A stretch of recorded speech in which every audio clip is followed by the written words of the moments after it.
Good day. Today we're going to talk about how affirmations can actually hurt you and how to use them effectively. There are lots of books and articles out there which extol the power of affirmations. Most of them ask you to think about an area of your life which is not working and then come up with an affirmation for that.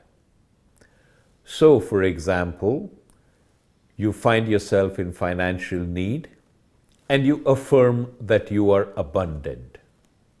You feel that you are lonely and you affirm that you have a full social life, including a romantic partner. For most persons, this does not work very well. For a few who find that their affirmations are not having the results they expect, it can even lead to depression. The reason for this is that most persons use affirmations in the wrong way. They use affirmations from a place of desperate neediness. You know that you're not financially abundant. In fact, you can barely meet your credit card payments. So as you affirm that you are abundant, there is a feeling of disbelief, a feeling that you're kidding yourself, a feeling that that's just not the way it is. Affirmations were actually developed by a French physician called Émile Coué. He noticed that when he gave a potion to a patient and simultaneously praised the potion as very effective, results were dramatically better. From that we came to the famous phrase, "Every day, in every way, I am getting better and better." But what few people know is that Émile Coué also observed that if the patient had made an independent judgment about the efficacy of the medicine, it did not work.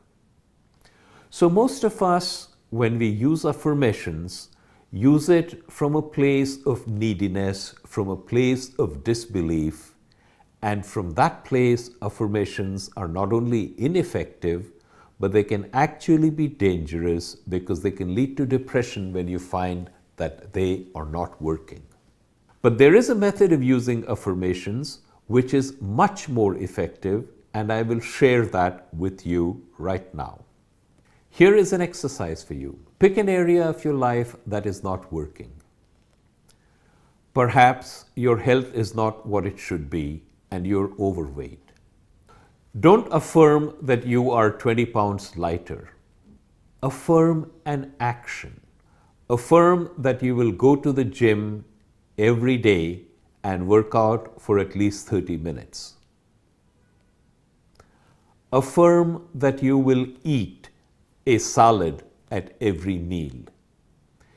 When you are affirming that you will perform an action as opposed to you are affirming an outcome, you find that A, it is under your control, and B, you are far more likely to follow through and actually achieve the result you want. Try it. To repeat, don't affirm that something is so. Affirm that you will take a specific, concrete action, and that action, when taken, will lead you to the outcome that you would like to see happen.